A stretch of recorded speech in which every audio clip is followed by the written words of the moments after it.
Hello guys, வாங்க today எங்கே போகணுன்னு பார்க்கலாம். நானும் என் ஹஸ்பண்டு, என் பொண்ணு, என் பையன் 4 பேர் வண்டியில் தாங்க போகிறோம். எங்கே போகிறோம் அப்படின்னு சொன்னால், என் பையனுக்கு வந்து ஹேண்டு ஃப்ராக்சர் ஆகி கட்டுப்பட்டு 1 மந்த் ஆச்சு. ஸோ டாக்டர் வந்துட்டு கட்டு ரிமூவ் பண்ணுறதுக்காண்டி டுடே வர சொல்லியிருந்தாங்க.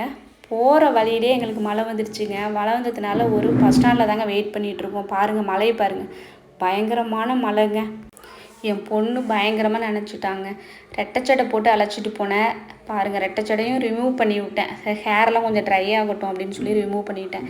என் பையனை பாருங்கள், என் பையனுக்கு வால் மட்டும்தாங்க இல்லை, குரங்கு சேட்டையெல்லாம் பண்ணுறாங்க. சரியான சேட்டைங்க, சமாளிக்கவே முடியலைங்க வச்சு.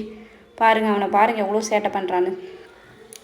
நானும் ஃப்ரெஷ்ஷாக போனாங்க. பாருங்கள் எப்படி மழையில் நனைஞ்சிட்டோம் பாருங்கள். ஒரு வழியாக ஹாஸ்பிட்டலுக்கு போயிட்டோம். ஹாஸ்பிட்டலில் போய் டாக்டர் கேட்டோம்னா, டாக்டர் வந்து சர்ஜரியில் இருக்கிறாங்க, வெயிட் பண்ணுங்கன்னு சிஸ்டர் சொல்லிட்டாங்க. ஸோ வெயிட்டிங்கில் தாங்க நாங்கள் வெயிட் பண்ணிகிட்ருக்கோம். பாருங்கள், ஹாஸ்பிட்டலில் தான். ஸோ என் பையனும் என் பொண்ணும் வந்துட்டு அமைதியாக சேரில் உட்காந்துட்டாங்க. அவங்க கையில் வந்துட்டு மொபைல் கொடுத்துட்டேன், கேம்ஸ் விளையாண்டுருக்காங்க அக்காவும் தம்பியும். பாருங்கள், ஒரு விளையாட்டு கட்டெல்லாம் போட்டு முடித்து வீட்டுக்கு வந்தாச்சுங்க. ரொம்ப டயர்டாகிடுச்சுங்க. வீட்டுக்கு வந்துட்டோம். அவனுக்கு கட்டெல்லாம் ரிமூவ் பண்ணிட்டாங்க. கிரில் பேண்டேஜ் இருக்குது பார்த்துங்க, அதுதான் போட்டிருக்காங்க கையில். கொஞ்சம் நாளைக்கு சேஃப்டியாக இருக்கட்டும்னு சொல்லி போடுங்க. அவ்வளோதாங்க. பிடிச்சிருந்தா லைக் பண்ணுங்கள், ஷேர் பண்ணுங்கள்.